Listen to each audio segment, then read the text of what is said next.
kami calon guru penggerak angkatan 11. Pada sesi kali ini kami akan mempraktekkan proses coaching dan supervisi akademik. Di mana di sebelah kanan saya Karmin Sawatu, sebelah kiri saya Mahidin Tangki, dan saya sendiri Syifa Pilu. Selamat menyaksikan. Terima Terima kasih. Assalamualaikum warahmatullahi wabarakatuh, Pak Karmin. Waalaikumsalam warahmatullahi wabarakatuh. Bagaimana kabarnya, Pak? Alhamdulillah baik, Pak. Oke, baik. Pak, saya sebagai pengamat atau observer akan melihat proses coaching Pak Karmin hari ini dengan si coach nanti Pak Tau. Iya. Namun sebelum memulai percakapan ini, ada beberapa hal yang ingin saya sampaikan terkait dengan publik penilaian observasi saya, Pak, agar Pak Karmin juga harus tahu. Ya, Pak ya. Iya. Nanti untuk rubrik penilaian saya yang akan menjadi acuan adalah saya harapkan dalam proses percakapan nanti Pak Karmin sudah memiliki prinsip dari seorang coach, yaitu kemitraan, terus proses kreatif dan memaksimalkan potensi. Dan tentunya Pak Karmin sudah memiliki kompetensi inti dari mendengar kompetensi inti dari coaching yang meliputi presence, yaitu kehadiran penuh, kemudian mendengarkan aktif, dan juga mengajukan pertanyaan berbobot. Iya. Tentunya dengan teknik rasa, Pak, toh? Iya. Ya. Dan juga saya berharap nanti dalam proses percakapan Pak Karmin bisa melakukan coaching. Tentu jangan lupa untuk menyerapkan akar dari Tirta, Iya. yaitu tujuan, identifikasi, rencana, dan juga tanggung jawab, Pak ya. Tanggung jawab, iya. Itu rubrik penilaian yang akan saya jadikan acuan dalam menikmati percakapan Bapak nanti. Bagaimana, Pak? Pak paham? Iya, saya paham. Oke, baik. Kalau begitu sebelum dimulai proses coachingnya ada beberapa pertanyaan yang akan saya tanyakan. Boleh, Pak ya? Boleh, boleh. Baik. Pertanyaan pertama nih, Pak.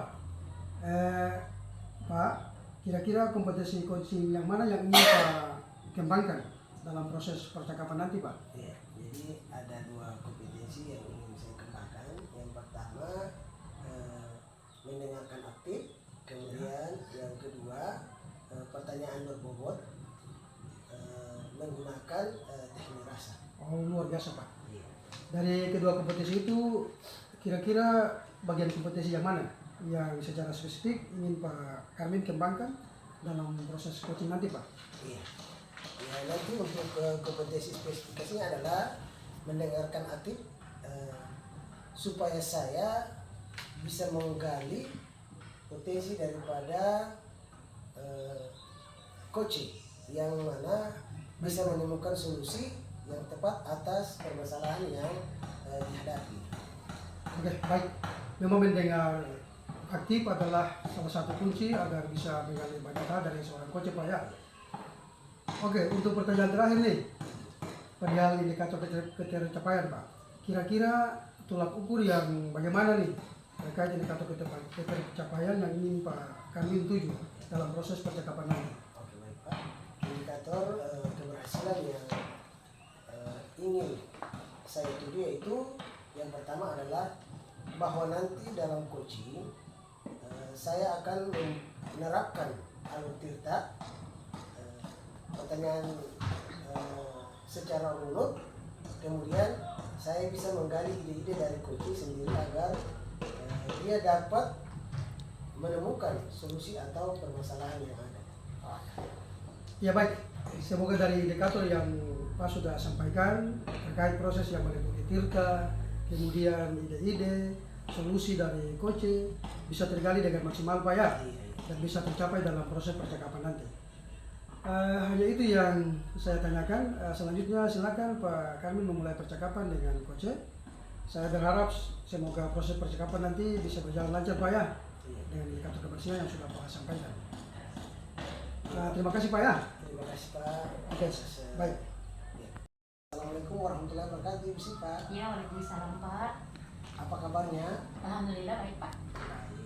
Kira-kira Ibu Syifa tahu tidak? Saya panggil ke sini tuh, tahu tidak? Kalau terkait dengan itu, Pak, saya merasa bahwa saya dipanggil ke sini terkait dengan kegiatan pembelajaran tadi waktu Bapak supervisi di kelas. Menurut Ibu pada saat proses pembelajaran di kelas tadi itu menurut Ibu kira-kira bagaimana? Kalau menurut saya pribadi nih, Pak, kalau pembelajaran tadi itu memang baik, cuma Oke. anak-anak yang kurang bersemangat dalam mengikuti kegiatan pembelajaran, Pak.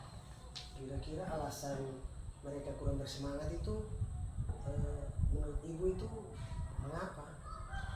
Kalau menurut saya sih sebenarnya faktor anak-anak kurang bersemangat ini karena memang pada dasarnya mereka waktu di SD itu tidak memiliki basic dalam pembelajaran bahasa Inggris. Nah, itu yang menyebabkan ketika mereka sudah sampai ke tingkat yang lebih tinggi, mereka mengalami kesulitan dalam memahami pelajarannya. Itu yang menyebabkan anak-anak kurang bersemangat atau kurang senang untuk belajar bahasa Inggris. Oh iya, begitu ya. Kalau seperti itu yang ibu hadapi, menurut ibu apa yang sudah ibu lakukan? Kalau yang sudah saya lakukan selama proses pembelajaran di kelas itu, yang pasti pertama sebelum kegiatan pembelajaran kan saya memberikan motivasi kepada anak-anak alasan mengapa kita harus belajar bahasa Inggris.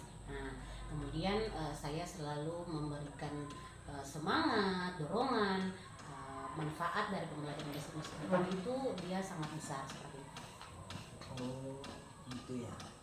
Kalau menurut ibu yang sudah ibu lakukan motivasi seperti apa yang ibu sudah lakukan?